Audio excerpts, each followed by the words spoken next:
Hello friends, in this video I am going to give you a brief understanding of lease financing.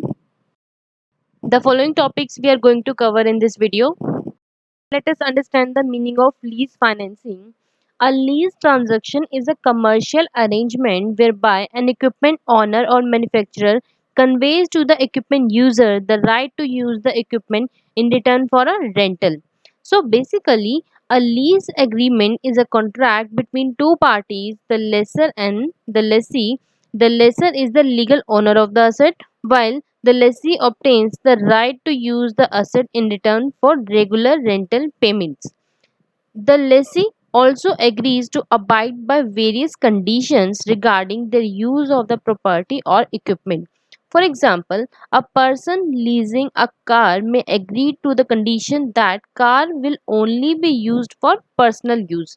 And the important feature of lease contract is separation of the ownership of the asset from its usage. The owner of the asset is lessor and the user of the asset is lessee. Next topic is history of lease financing. Leasing was introduced in the United States of America during 1940s and 50s. It is estimated that leasing industry in USA finances about 25% of capital goods acquisition. Leasing activity was first initiated in India in 1973. The first leasing company of India, named First Leasing Company of India Limited, was set up in that year by Farooq Irani with industrialist A.C. Muthai. Later on, 20th Century Leasing Company Limited was set up in Mumbai. And now, IFCI, IDBI, ICICI, State Bank of India, and other entities are running leasing companies in our country. Next topic is importance of lease financing. First is helps in economic development by providing money incentives to lessee. Next is the lessee does not have to pay the cost of asset at the time of signing the contract. Fine. Next is leasing contracts are flexible. For example, in case of operating leverage, there is a cancellation clause that gives the lessee the right to cancel the lease at any time. Fine. Next is the lessee can also pass the risk of obsolescence to lesser by acquiring those appliances which have high technological obsolescence. Fine. And the last is leasing. Leasing is very much helpful in case of houses, apartments, or we can say in case of assets that require a lot of investment. With the help of lease financing, we can use the asset without buying or paying the huge amount. Next is advantages of leasing. First is leasing covers the full cost of equipment used in the business by providing 100% finance. So this is beneficial for the lessor as well as for the lessee. Next is the lease agreement can be tailor made, or we can say lease agreements are very flexible. Fine. Next is leasing enables the lessee to plan its cash flows properly. Next, leasing enables the lessee to improve their liquidity position by adopting sale and leaseback technique. We will learn about sale and leaseback technique later on in the last slide of this video. Fine. And next is leasing saves time as the asset is available for immediate use. Fine. And the last is lease rentals are deductible from taxable income, so we get tax deduction also on lease. Next is disadvantages of leasing. First is the lessee gets only the right to use the asset. So this may create problem in the case when the leasing company is wound up and the asset may taken back from the lessee. Fine. Next is the lessee cannot make alteration or improvement in the asset without the prior approval of the lessor. Fine. And in addition to this, the lessor may also put some restriction on the lessee. Fine. And the last is the lessee has to pay lease rentals on a regular basis to the lessor. Next is types of lease agreement. So basically there are two types of lease agreement. First is financial lease and second is operating lease. So let us learn about these one by one. So let us learn in detail what is operating lease. First, let us go through with the definition. Operating lease is a contract wherein the owner called the lessor permits the user called the lessee to use of an asset for a particular period which is shorter than the economic life of the asset without any transfer of ownership rights. Fine. So you understand operating lease as the lessor gives the asset to the lessee only and only to use or to operate that asset. Fine. Neither lessee has any right on the asset, neither he has to pay for maintenance and services. Fine. So there are certain important points of operating lease. Let us discuss those. Operating lease typically require the lessor to maintain and service the leased equipment. So, maintenance and services are paid by lessor. Fine. Next is the payments required under the lease contract are not sufficient for the lessor to recover the full cost of the equipment.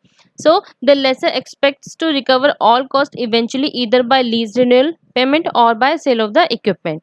Fine. And the last is it contains a cancellation clause that gives the lessee the right to cancel the lease and the return the equipment before the lease expires.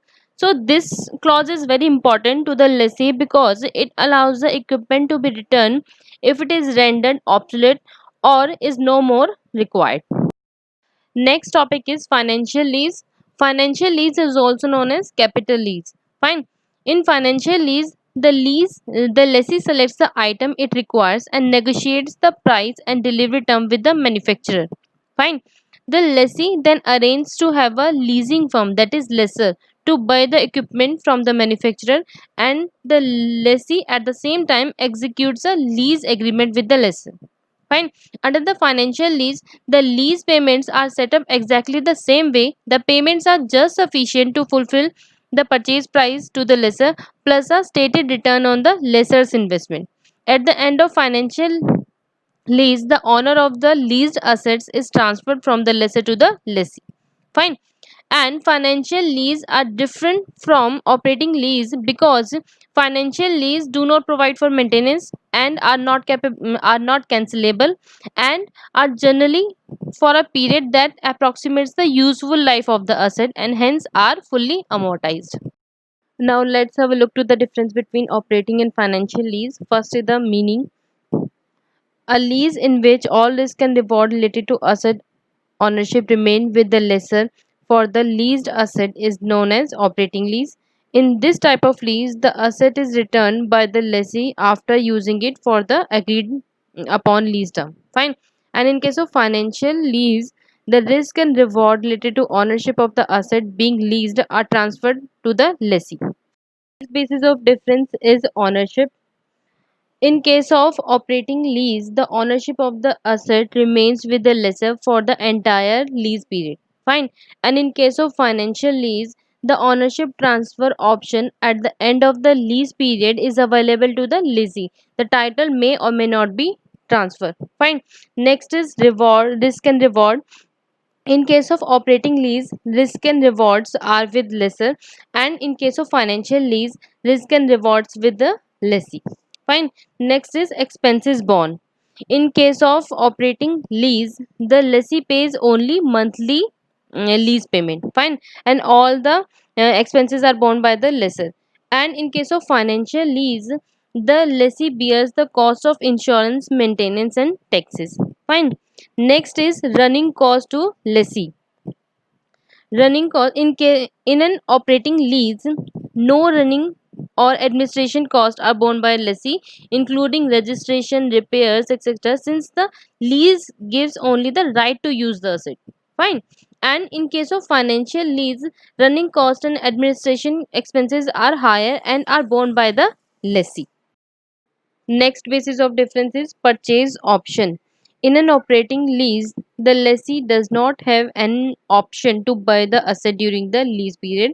And in case of financial lease, a financial lease allows the lessee to have purchase option at less than the fair market price of the asset. Fine. Next is tax benefit to lessee.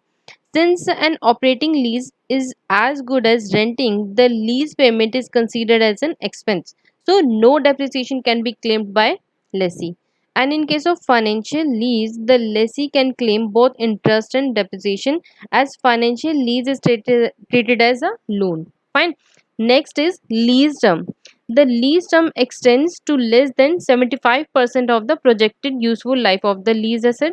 And in case of financial lease, the lease term is generally substantial. is generally the substantial economic life of the asset leased. Fine. And the last is example. Operating lease examples are projectors, computers, laptops, etc. And example of financial lease are plant and machinery, land, office building, etc. So our last topic is sale and leaseback. Under this, the owner of an asset sells the asset to the party who in turn leases back the same assets to the owner in consideration of lease rentals. For example, I have a building which I use as an institution for educational purpose. But suddenly I need money for any purpose, say to purchase a new house. But at the same time, I need this institution also because this is the only source of income for me. So, what will I do? I will sell the institution to any person and will lease back the same institution for teaching purpose. Fine. So, under this transaction, the seller assumes the role of lessee, that's me in the example, and the buyer assumes the role of lessor. And under this arrangement, the assets are not physically exchanged, but it all happens in records only. So this is nothing but a paper transaction. And sale and lease back transaction is suitable for those assets which are not subjected depreciation but appreciation, for example land and building. And the advantage of this method is that the lessee can satisfy him completely regarding the quality of the asset, and after possession of the asset convert the sale into lease agreement. So this was all about lease financing. Thank you for watching.